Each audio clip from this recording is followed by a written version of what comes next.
Donc maintenant que le client a acheté son produit, il va falloir l'expédier. Alors pour ça, on va dans vos commerces, toujours dans les réglages, on va dans le module expédition. Voilà. Alors, ça se décompose en 3 onglets. Les zones, donc les pays, les régions, les villes auxquelles on va expédier les produits, les options de livraison et les classes d'expédition. Alors on va commencer par la zone d'expédition. Donc pour le moment, on va en créer une en France. Donc on va créer une première zone qui va être la zone France métropolitaine. Dedans, on va choisir le pays. Donc nous, ce qu'on veut, c'est que ce soit juste la métropole dans cet exemple. On peut aussi choisir en limitant par des codes postaux. Par exemple, limiter à un seul département, limiter à des régions, enfin voilà. On va rajouter un mode de livraison. Donc là, on en voit qu'il y en a 3 d'office qui sont proposés dans vos commerces. En mettant d'autres plugins ou en mettant les mains dans le PHP, on pourra rajouter d'autres méthodes de livraison. Donc là, on va voir juste les 3 basiques. Donc la méthode par point de vente, celle-là, ça permet au client, quand vous avez des succursales, un client commande un produit, vous l'envoyez dans la succursale la plus proche, et le client va la récupérer gratuitement dans le dépôt. Sinon, si vous avez une boutique dans une petite ville, vous pouvez proposer au client de venir récupérer gratuitement le click and collect, leurs produits. Donc voilà, ça c'est gratuit. La livraison gratuite, ça vous pouvez donner les conditions en disant que c'est gratuit, par exemple à partir de 39 € d'achat. Dès que ça dépasse, les frais de livraison sont gratuits. Sinon, on peut dire que c'est à 4 €, 5 €, 6 €, ce que vous voulez, avant jusqu'à 39,99 €. Voilà, et on va faire, nous, le forfait.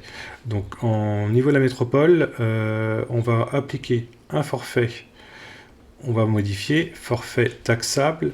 Ça, le coût, on peut dire que c'est 4,90 €. On enregistre les modifications. Voilà ce qu'on va faire. Alors, une fois que c'est validé, ça c'est pas très grave. Alors, activer les frais d'expédition sur la page panier. Non. Masquer les frais d'expédition jusqu'à ce qu'une adresse soit renseignée. Oui, on mettra les frais directement une fois que le client aura mis lors du checkout la commande son adresse. Par défaut, l'adresse de facturation client pour la destination d'expédition. Oui, c'est ce qui est le plus logique. Voilà, forcer la livraison à l'adresse de facturation client. On peut choisir l'un des deux ou alors forcer. Nous, on va laisser celle-là par défaut. Mode débogage, ça c'est uniquement pour les tests. Donc, on enregistre. On va rajouter une autre classe. On peut rajouter là, dans France métropolitaine, ajouter un mode de livraison. Ça, livraison gratuite. On va mettre comme ça. Livraison, on modifie. Expédition gratuite requiert un montant minimum de commande, un montant maximum. On va mettre un montant minimum. On peut mettre aussi des codes promo. Donc voilà, à partir de 39 €, ça sera gratuit. Appliquer les règles de commande minimale avec la remise avec code promo. Bon, à vous de choisir. Enregistrer. Et ce qu'on va faire, on peut rajouter aussi la 3e méthode qui est le point de vente, donc le retrait en dépôt, modifier, taxable, coût 0. Voilà, la personne peut venir le récupérer et elle paiera 0. Donc là, on va aller dans la page boutique, on va rajouter le produit donc, dans le panier 2 exemplaires. Donc là, pour l'instant, on arrive à 30. Et on voit ici en fait que dans les expéditions, donc une fois qu'on a rempli l'adresse, que le client a rempli de cette partie-là, ça lui propose 2 options. Soit un forfait à 4,90 parce qu'il est en dessous de 39 €, soit directement un retrait au point de vente. Allez de choisir. Et si on rajoute 3 articles, si on met 3 articles à 15 €, donc on arrive à 45.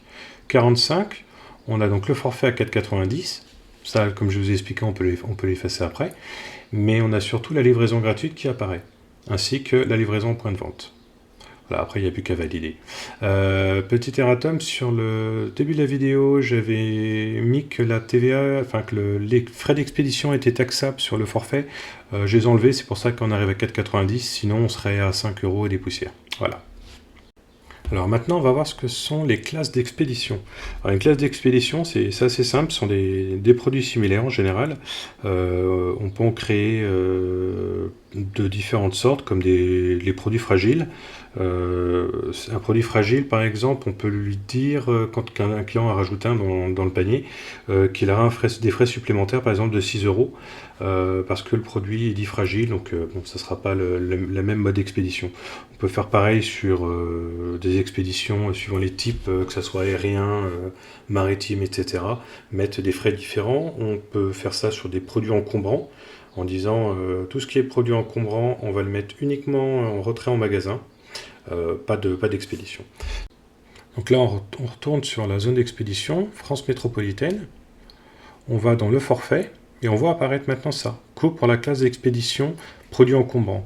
Donc là, on peut dire qu'il y a un rajout de 3 euros. Hop, on enregistre. On va directement dans produits, tous les produits, et là, on va appliquer ça à notre produit créé. Donc, expédition, on voit classe d'expédition, on se met sur produit encombrant. Et cette classe d'expédition sera attribuée à ce produit-là, et uniquement à ce produit-là pour le moment. Donc maintenant, ce qu'on va faire, c'est qu'on va faire un test. Donc, on va enlever ça, on va dans la boutique, on ajoute au panier, hop, commander. Et maintenant, ce qu'on voit, c'est qu'on est bien donc le produit à 15 euros, avec un forfait à 7,90, c'est-à-dire 4,90 qui ont été mis en forfait, plus 3 euros parce que c'est un objet encombrant, donc on arrive bien à 7,90. Donc là c'est fini pour la présentation des frais d'expédition, chose indispensable, qui est un peu compliquée à faire. Il faut bien savoir exactement ce qu'on veut faire, avoir une vraie politique d'expédition, ça se réfléchit pas en 2 minutes, il faut quand même bien poser ça sur un papier et réfléchir, prendre du temps. WooCommerce, ça propose de base beaucoup de possibilités pour les expéditions, pas mal de choix. Si tu veux vraiment des choses plus particulières, avec des conditions appliquées sur tes frais d'expédition, là il faudra passer par du plugin, ou alors, une fois de plus, passer par du PHP pour avoir vraiment des possibilités au plus proche de tes besoins. Voilà.